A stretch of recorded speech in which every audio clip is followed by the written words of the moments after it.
Assalamualaikum warahmatullahi wabarakatuh.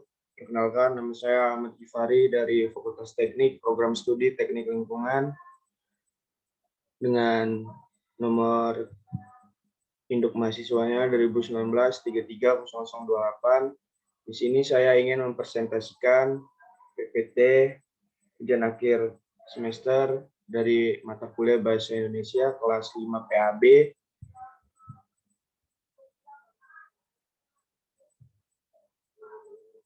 Baik, untuk yang pertama, laporan. Laporan sederhana. Laporan adalah bentuk penyampaian informasi baik secara lisan maupun tulisan. Informasi yang disampaikan melalui laporan bisa bermacam-macam, tergantung kebutuhan mulai dari berita, keterangan, pemberitahuan, ataupun pertanggungjawaban.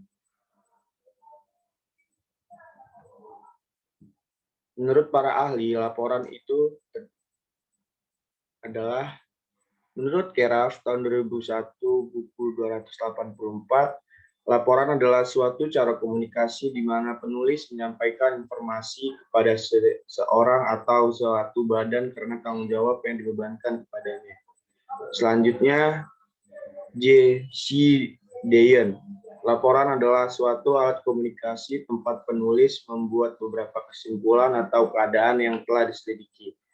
Dan yang terakhir, menurut Profesor Dr. Prajuji Atmosudirjo, laporan adalah setiap tulisan yang berisikan hasil pengolahan data dan informasi. Tujuan laporan: 1. Mengatasi suatu masalah. Yang kedua, mengambil suatu keputusan yang lebih efektif. Yang ketiga, mengetahui kemajuan dan perkembangan suatu masalah. Yang keempat, mengadakan pengawasan dan perbaikan. Dan terakhir, menemukan teknik-teknik baru. Fungsi laporan: yang pertama, sebagai bahan untuk pertanggungjawaban. Yang kedua, sebagai alat untuk menyampaikan informasi. Yang ketiga, sebagai alat pengawasan. Yang keempat, sebagai bahan penilaian. Dan yang terakhir, sebagai bahan pengambilan keputusan. Jenis-jenis laporan. Berikut jenis-jenis laporan berdasarkan bentuknya. 1. Laporan merupakan suatu bentuk penyampaian berita, keterangan, pemberitahuan, ataupun pertanggungjawaban, baik secara lisan maupun tulisan, dari bawahan kepada atasan sesuai dengan hubungan wewenang atau authority dan tanggung jawab responsibility yang ada di antara mereka. Berdasarkan bentuknya, laporan sendiri dibagi menjadi beberapa jenis, yaitu laporan yang berbentuk memo. Biasanya laporan pendek yang memuat hal-hal pokok saja dan beredar di kalangan intern organisasi. Laporan berbentuk surat. Isinya lebih panjang daripada laporan yang berbentuk memo. Sekitar 3 lembar folio, bisa ditujukan ke luar organisasi. Yang ketiga, laporan berbentuk naskah. Laporan ini bisa panjang atau pendek. Bila panjang, dibuat dalam format buku, dan dalam penyampaiannya mutlak diperlukan surat atau memo pengantar. Dan yang terakhir, laporan berbentuk campuran. Laporan ini tidak lain gabungan antara bentuk naskah dengan memo atau surat. Dibuat begini karena isinya cukup kompleks, sehingga harus dipadukan dengan bentuk naskah agar pengkodean bagian-bagiannya lebih mudah dilakukan. Selanjutnya, jenis laporan berdasarkan waktu penyampaiannya. Berdasarkan waktu penyampaiannya, laporan dibagi atas. Yang pertama, laporan insidental, yaitu laporan ini tidak disampaikan secara rutin, hanya sekali-sekali saja dalam rangka suatu kegiatan yang tidak terjadwal tetap. Yang kedua, laporan periodik, ditulis dalam suatu periode tertentu dan dinamai sesuai periodenya pula. Contoh, laporan harian, mingguan, bulanan, dan seterusnya. Jenis laporan berdasarkan maksud pelaporan. Berdasarkan maksud pelaporannya, laporan dibagi atas. Yang pertama, laporan informatif, yaitu laporan yang dimaksudkan untuk memberi informasi dan bukan dimaksudkan untuk memberi analisis untuk rekomendasi. Titik pentingnya adalah pemberian informasi yang akurat dan terinci. Yang kedua, laporan rekomendasi, yaitu laporan di samping memberikan informasi juga menyertakan pendapat si pelapor dengan maksud memberikan rekomendasi atau usul yang tidak mengikat.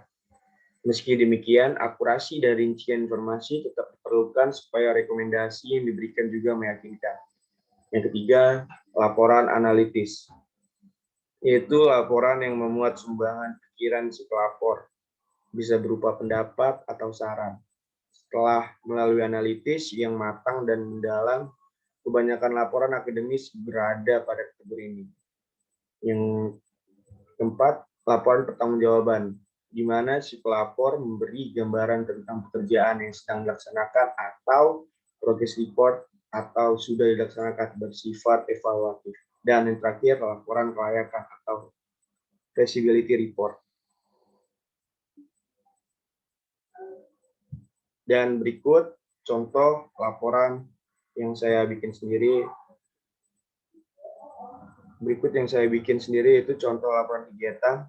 Laporan kegiatan tentang pengolahan sampah yang ramah lingkungan dan berkelanjutan di sektor wisata. Yang pertama, pendahuluan. Pengolahan sampah yang ramah lingkungan dan berkelanjutan mutlak dilakukan pada semua sektor, termasuk sektor pariwisata. Khusus untuk kawasan wisata, sampah juga berpotensi menurunkan kualitas kawasan wisata tersebut. Sampah di kawasan wisata yang tidak terkelola dengan baik akan mengotori kawasan wisata tersebut dan menurunkan daya jual tempat wisata. Dan pada akhirnya akan menurunkan pendapatan retribusi daerah. Untuk itu diperlukan ketersediaan sarana, prasarana, persampahan, dan teknologi yang ramah lingkungan sangat dibutuhkan guna meningkatkan daya tarik wisata. Yang kedua, tujuan kegiatan. Mengedukasi, yang pertama, mengedukasi masyarakat yang bekerja di sektor wisata tentang pengolahan sampah yang ramah lingkungan dan berkelanjutan. Yang kedua, meningkatkan rasa tentang pentingnya menjaga lingkungan di sektor wisata. Dan yang terakhir, menjalin silaturahmi antar pekerja di sektor wisata. Yang ketiga, waktu dan tempat. Hari Senin, tanggal 28 Desember 2020, tempat live Zoom meeting. Dan ketiga, target peserta. 1. Seluruh mahasiswa di Universitas Indonesia dan masyarakat Indonesia yang bekerja di kawasan wisata. Dan yang terakhir, yang penutup, kegiatan ini bertujuan untuk menyadarkan kepada seluruh elemen masyarakat bahwa menjaga lingkungan itu tidaklah sulit. Mulai dari diri sendiri, kemudian mengedukasi yang lain. Kegiatan ini juga bertujuan untuk mengedukasi seluruh elemen masyarakat tentang teknologi TPS 3R. Teknologi TPS 3R adalah sistem pengolahan sampah dengan inovasi teknologi mesin pencacah sampah dan pengayak kompos yang lebih efektif dan efisien. Semoga masyarakat dapat menjaga lingkungan demi kehidupan selanjutnya. Berikut pemaparan atas PPT yang telah saya buat. Lebih kurangnya saya minta maaf. Saya akhiri. Wassalamualaikum warahmatullahi wabarakatuh.